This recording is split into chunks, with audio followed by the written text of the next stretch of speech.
Greetings and welcome to my second multiple personalities broadcast. I am still working on how this is done. We're going to live stream um, as soon as possible, although there's different technical reasons why we're not doing it today. But anyway, multiple personalities. I'm your host, Alexander Herwitz. I want to put this slightly over here. So in any case, what is this about, and why is it called multiple personalities, and why you, and why now, Alex? Well, moving on. So, this is a show that's going to be about everything. The multiple personalities does not refer to schizophrenia necessarily, but it refers to the fact that it's an eclectic show going to be talking about art and music and culture, but also about politics and technology, and that could be geopolitics or local politics. I'm trying to get the mayor of Cambridge to come on and talk to me about our fair city because I am doing this show on a Cambridge Community Television green studio, the fabulous green studio with the great folks here at Cambridge Community Television. I don't have a staff. I mean, they help me here with with whatever I can ask them for. But nobody is working for me. I have no production staff at this point. My face has this is my face is untouched, and I have no makeup on. There's nothing like that. I do have lighting, which I can play with as I go along. But in any case, this is what's going on, and I think that it is a necessary thing um, to have as many people talking authentically and honestly in podcasts as possible. I know there's a lot of podcasts that are showing up everywhere, and I think that's because podcasts allow for an open-ended conversation. We don't have sound bites. We can talk as long as we want to talk. For instance, here I have a 3-hour window from 2 to 5 on Thursdays. So once I get to be able to stream it on YouTube or Instagram or Facebook or whatever, uh, then you can find it and subscribe to it and so forth and so on. Now, in the world of podcasts, I am currently unknown, I'm sure. Here at CCTV, I have done a lot of shows in the past. They were just recorded for the cable stations, local cable stations, and I did a lot of shows with my good friend Clyde Hicks. That's kind of where I started, and then I did my own show called Multiple Personalities. First, I called it "It's All About Me." My girlfriend Teresa Keene did not care for that. She said, "Yeah, multiple personalities. That's kind of what it is, and it's kind of true." Um, I, as I said, I'd like to have the mayor of Cambridge come on, but I'm going to have a lot of different sorts of guests, and it's part of the eclectic idea. Meanwhile, I want to shout out to my fellow podcasters out there in the world. I'm a big fan of the Bulwark, of Tim Miller, of JVL and Sam Stein and Sarah Longwell and so on, and Bill Crystal, even though I never thought I would be a fan of Bill Crystal's. But these are highly intelligent, at least in general, former traditional Republicans. That is to say, efficiency, smaller government for real, not the version of that that's happening now, which is the cut and slash and the super corruption inside the White House. Just grift all the way, as much grift as possible. And then we have people like Stephen Miller, who Malcolm Nance, by the way, and I shout out to Malcolm Nance and to, by the way, to Cliff Cash, who is organizing protests kind of veterans eccentric, but eccentric, veteran centric. And there's going to be some serious protests going on across the country, but in Washington, D.C., June 6th. So look up Cliff Cash. He's a comedian and he's quite funny.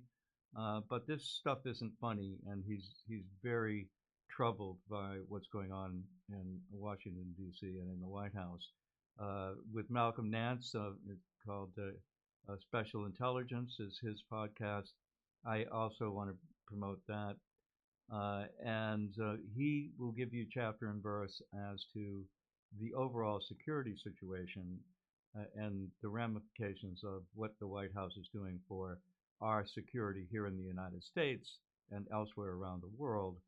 And he is very good at what he does, very smart, and very knowledgeable. And I want him to be promoted.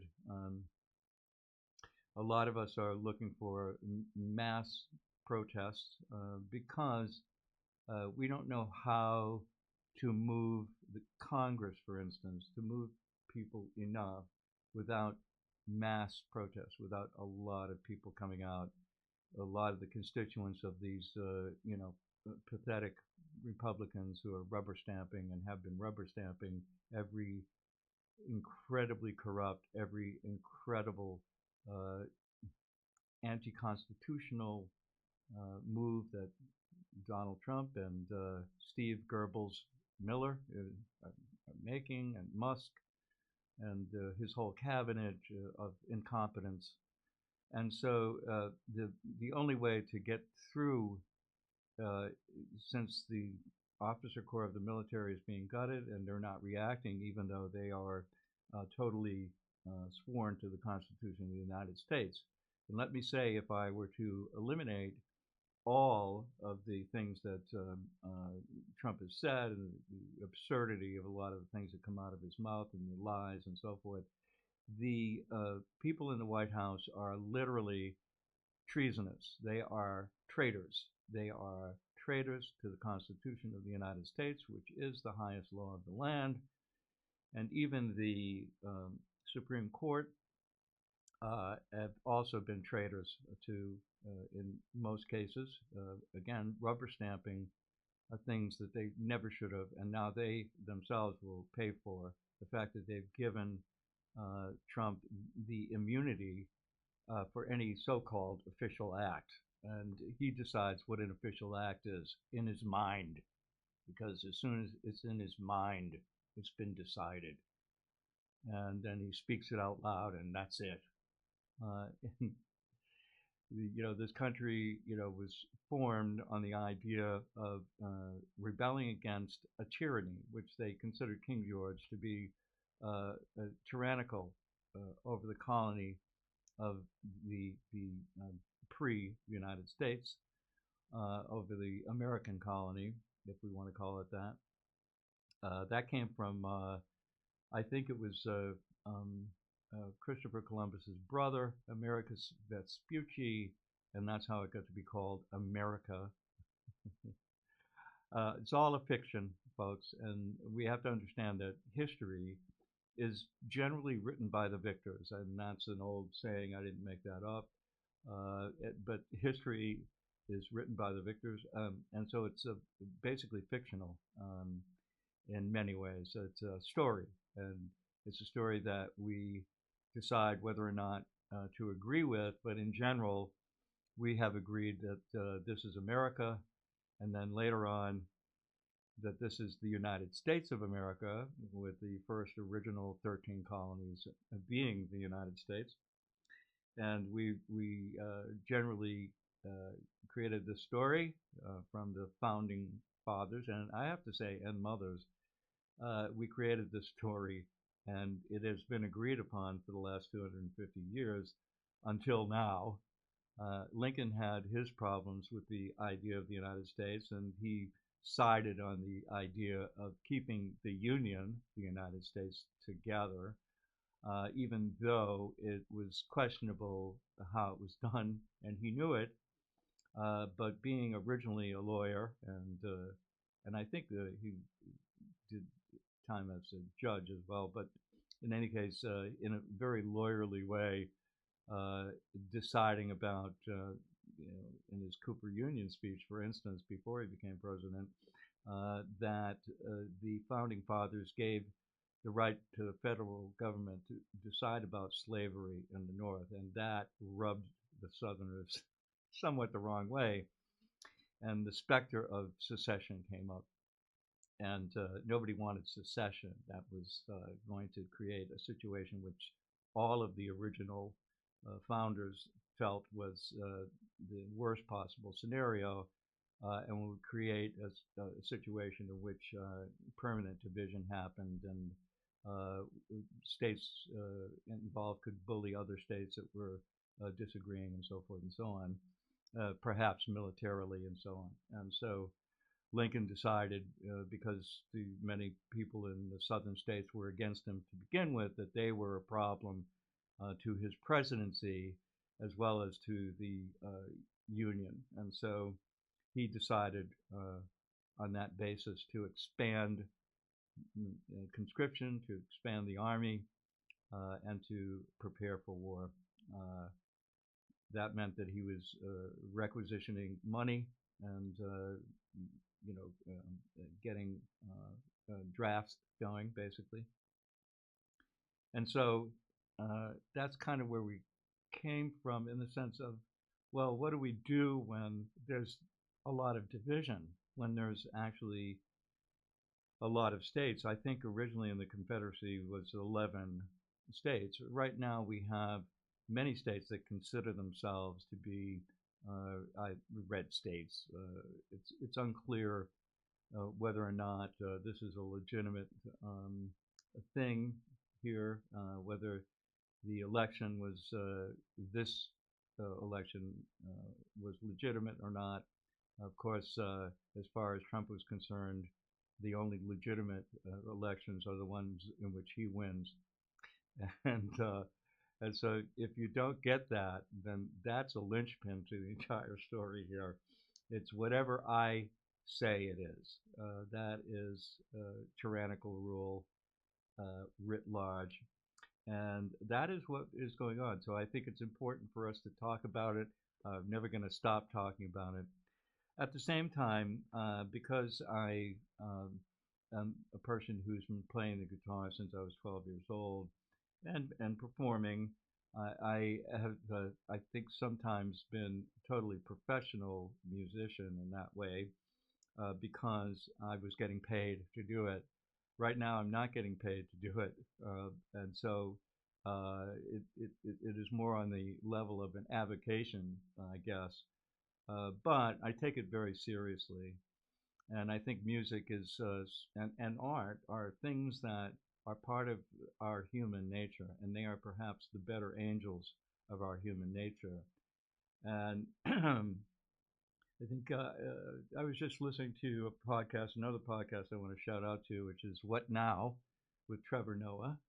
And it was listening to a great conversation, which was talking about art and how art is kind of hardwired into uh, the human species from the earliest that we can find, if you want to include cave paintings, but the earliest that we can find, civilizations and cultures all had some representative artwork. And that is, as far as I know, without exception. And music then perhaps came next, and certainly uh, rhythmic instruments, if there was no melodic instruments in the beginning.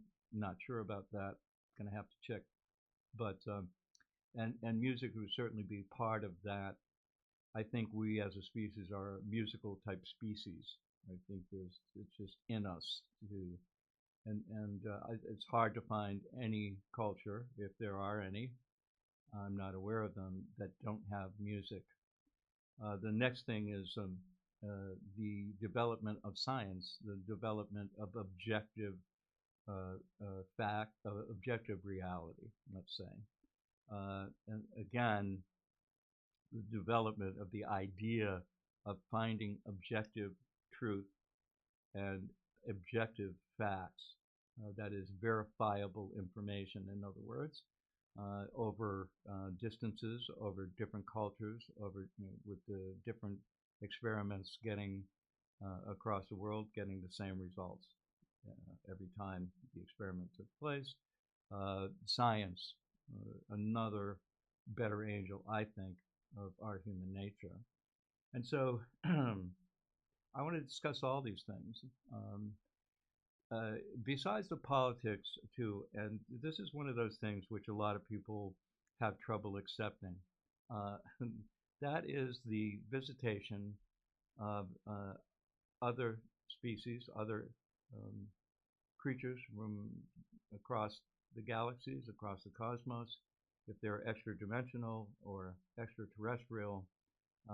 This is a huge story in which, you know, has been debunked so many times by the uh, black ops folks with the talk about dark money and pretty much unlimited budget, that the project, which is now under different levels of it, disclosure, as it's being called, Dr. Stephen Greer calls it disclosure, and in general, there is so much evidence.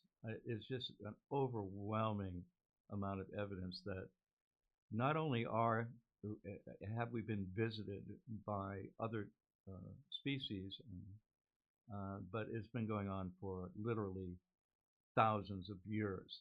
Our present situation that I refer to as the Black Ops type and is 70 years old at least.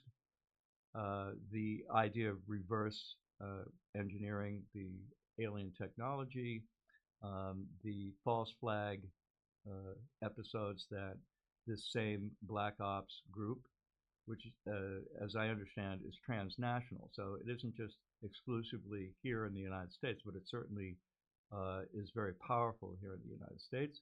People have been murdered over it. People have had their careers destroyed over it.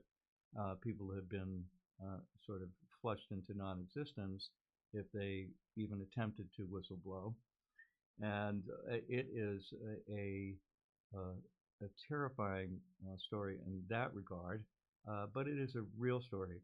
Uh, the the idea is that some people just cannot accept any piece of information without actually experiencing it themselves directly, which I understand.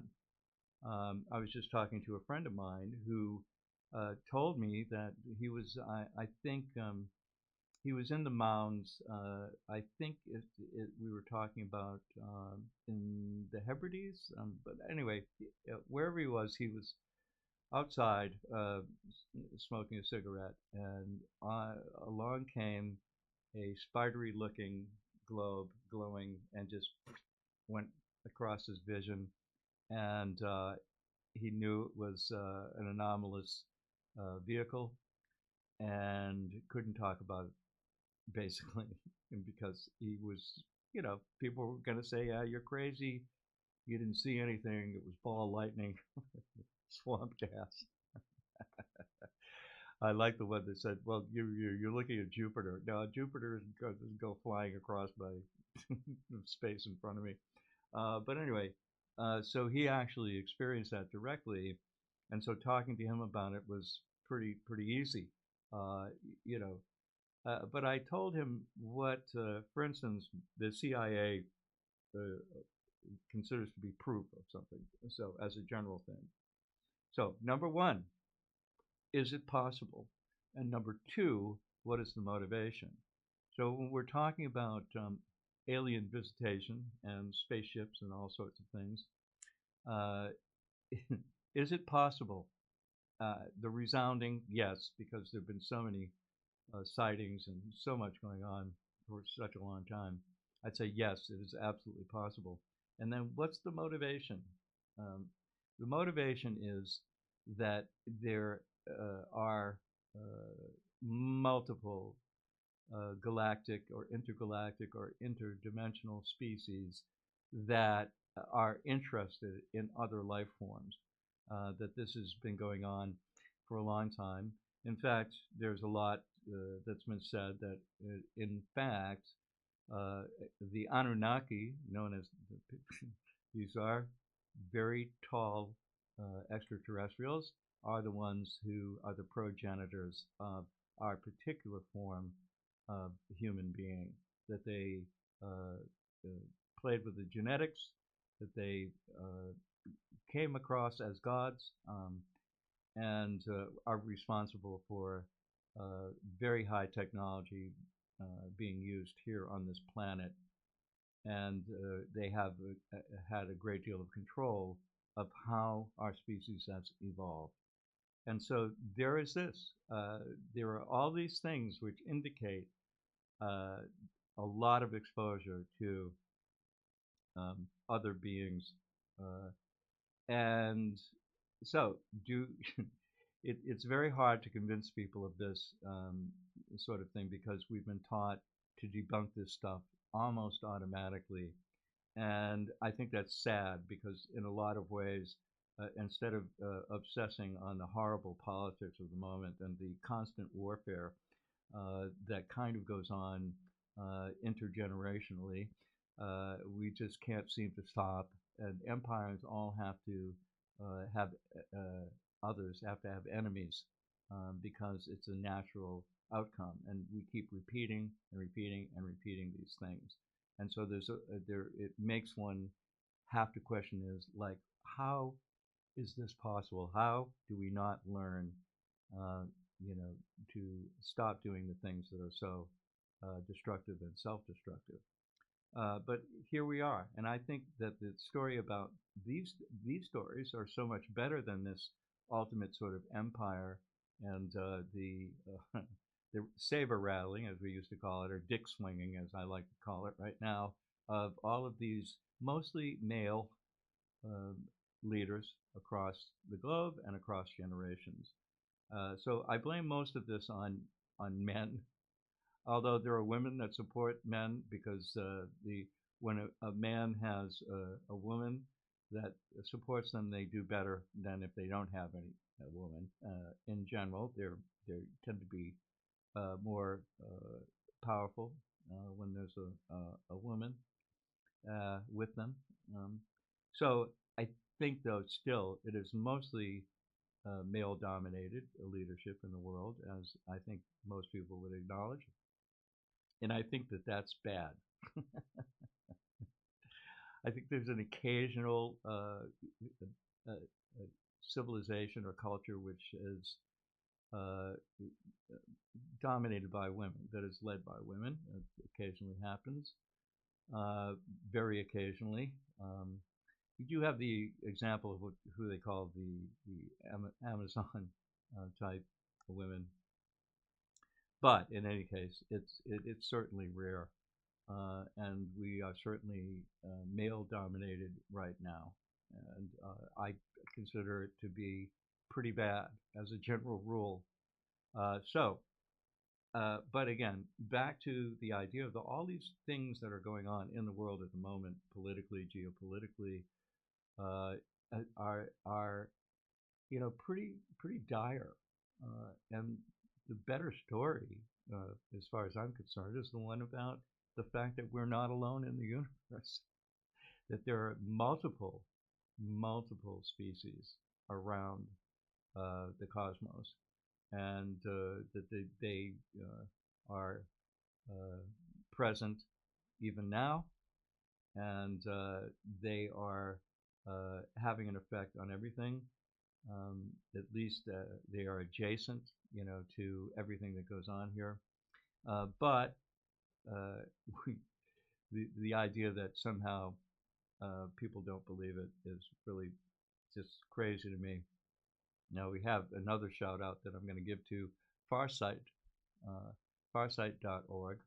Uh, Please go and check it out. Farsight.org. It's spelled FARSIGHT .org, and they are a group of remote viewers.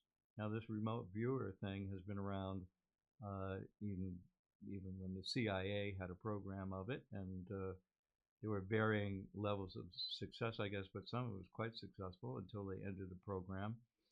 There was a movie made with George Clooney, which I forget is something about influencing sheep. The men who influence, I don't know, but anyway, it sort of made fun of the thing at the same time as kind of pointed out that it was a CIA operation and it was real in that sense. But Farsight has, I think, very sincere, very serious people, and I think they're very credible. And I recommend that everyone check them out because I think that they have a lot to say that's interesting about aliens. They're able to speak to in telepathically, actually, with other species uh, that are from various places in the cosmos. And the way they do it is done very cleanly in the sense of scientific experiment, in which uh, they are not told what the target is, who it is, what they're uh, being asked to look at. They're in the remote viewers are in rooms by themselves. There is no outside influence whatsoever, and they are not told what the target is was until after they're done. And it is fascinating what they have to say and their connection to a variety of different alien species. They also say that there are good aliens and bad. Dr. Stephen Greer tends to say that they're all good, and that the only bad ones are false flag, pretend alien spaceships and creatures. And this is a call from my girlfriend Teresa Keene. Uh, Hello, Teresa Keene. You're on air right now, being recorded. What can I do for you? You can edit this out, right? Well, ultimately. I thought you would have your phone off. Well, it's not. Oh, okay. Yeah. Did So, you get some uh, pause after the uh, podcast? uh, odds after the podcast. Yes. All right. Oh, I love you too. Bye. Bye. The lovely and talented Teresa Keene. So, in any case, there's always there can always potentially a honey-do list. And so this one has to do with the vapes, the jewel pods that you get in order to keep puffing away on something. Anyway, uh, so again, this to me, this is the most wonderful story potentially, even though they're bad aliens. And you should check out everything that Farsight has to say because part of this is the fact that this planet has been used as a prison planet for a long time. Well, that's a pretty controversial thing to just say, but it often feels that way. I would think to a lot of people who don't think of it as an alien created prison planet. It just is a very kind of oh, dark kind of place. For a lot of people, it's hard to find peace. It's hard to find joy. It is hard to find, let's say, work that we really enjoy. All of this is kind of done in a fictional manner where it is an arbitrary value is set by those in charge of what our work might be worth, and that includes any type of work. And Trevor Noah is talking about this on his What Now podcast that I was listening to a little earlier. The whole thing he calls a scam, and I have to agree with this idea. It is again very arbitrary. There is somebody on top, and whatever work you're supposed to do, and work is what he's calling a scam, is a created story about what you're doing and what it's worth to the persons in charge. and that's pretty awful when you think about it that way. And but I've certainly experienced it, and I think most everybody has. And so, how do we get free? What is free? What is freedom exactly? I mean, we have a country here that was supposedly based on the idea of freedom and equality and equity and so on. But what is it? What is freedom really? It's a good question. So again, here we are potentially, let's say that this is true, that it's a prison planet. So how do we understand freedom on a prison planet, or this sort of arbitrary way of dealing with all of us? And we now have so many people on the planet that it becomes even more important for those in charge to control the great masses of people. And how is that done? Again, it's pretty arbitrary on a case by case basis, but a lot of it does have to do with work. And I think, which is absolutely terrible in the main, uh, it can work out sometimes where we we feel good about the stuff that we're producing. We feel it's useful.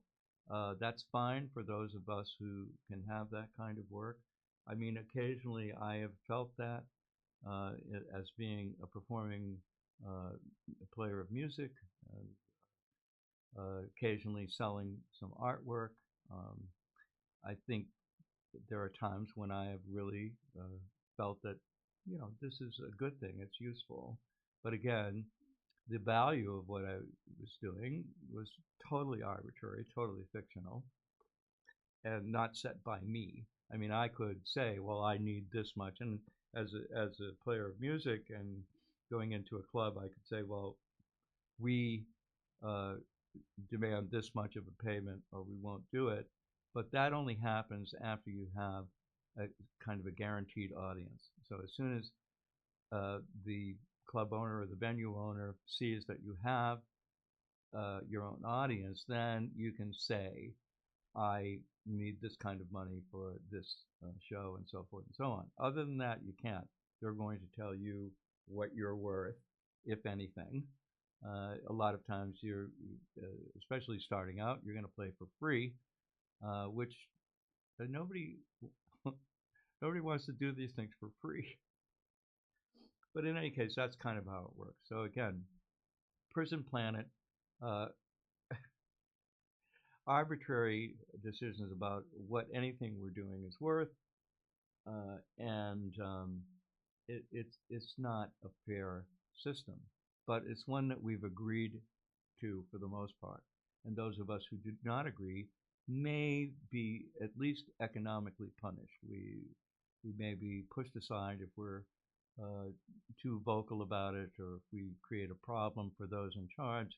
Then there's always that chance that we can be uh, excommunicated from from the civilization that we're in. And it's different from culture to culture, but it generally has the same basic ideas, which there are those in charge and there are those who work for those in charge. And we have, in our history, our known history, is typically top down, which is why uh, this country was so radical, why the founders uh, had such a radical idea, the idea of a democracy, the idea of equal uh, members of the society all getting the benefit of whatever was available. And it's a great idea. A lot of people have clung to it and wanted to be here because of it. Now, not so much, as I think people are starting to realize, as tourism is going down, as people are hunkering down, they're afraid they're about to be snatched up by some plainclothes, whoever they are, supposedly ICE, which is questionable whether they really have any official standing, whether they actually are ICE, or whether they're just thugs that have been hired as extra people by ICE to go in and snatch people off the street and deport them. This is pretty horrifying for anybody here who is at all in question of their status, and that includes foreign students, and it includes all sorts of the sanctuary cities where people, even if they're undocumented, are welcome here to go through due process and are not going to be thrown in jail because they don't have documents. And apparently now Washington, the Fed is talking about, and Trump is talking about coming after sanctuary cities and arresting mayors and governors and so forth of places like this place, like Massachusetts, and which is absolutely unacceptable, absolutely illegal, absolutely horrifying. But that is part of this kind of fictional existence where the top down is once again in charge. And democracy is on its way out. And if you don't believe it, just keep watching, keep experiencing it. Let's see how that is. Let's see how it goes. Because a lot of times in life, that's all that ever is happening is let's see what happens, see how it turns out. Because a lot of us don't have time for anything else but that because people are basically just getting up and going to work and figuring out how to survive in a day and pay the bills and so forth and take care of their families, and that's it. That's all they have time for. And depending on what kind of media they're using, tells what they think, says what they are accepting as reality. And so that could be different from state to state, from town to town, city to city, and so on, and also country to country. So this is our situation. This is it's pretty crazy, and yet there's a lot of amazing things going on, and that's why this is my show is meant to be eclectic, because I also am interested in technology. I've been using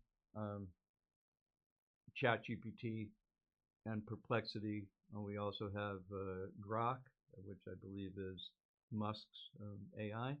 We have Gemini, which is Google's AI. We have a lot of dire warnings about AI. I kind of reversed the AI and I changed it to IA, which is Intelligent Agent, because it's certainly going that way. And when I prompt ChatGPT, the conversations I have with ChatGPT are quite incredible. And they're very convincing as to the sense that I am talking to another person. And it's only getting better as it goes along. One of the so-called godfathers of AI, or IA, is Geoffrey Hinton, who worked for Google for years, who now left Google a couple of years ago, or more recently, and is working on a medical AI. But he acknowledges that we do not totally understand how these independent agents are doing what they do. He considers them to be highly intelligent, and they are just getting to be more so. And so there are great dangers, of course, and as well as great benefits possible. And the fact that we have bad actors who have access to AI or IA is always going to be an issue, because weapon systems are being used using IA already and being designed, and it's just going to continue. And there are people who should not have these weapon systems, but they have them, and they're going to continue to have them. And so there is great danger in it. There is the overall danger that people are afraid of, this sort of Terminator scenario type danger, and many other such scenarios where the IA becomes so intelligent that it takes over because it's just better at everything. It's certainly faster by it's exponentially faster than anything that we as individuals could ever aspire to. And so there is that possibility that the IA becomes generally so intelligent that um, by by natural consequence, it sort of takes leadership of the situation of the entire planet. Actually, now for the technocrats, some of them that's exactly what they want.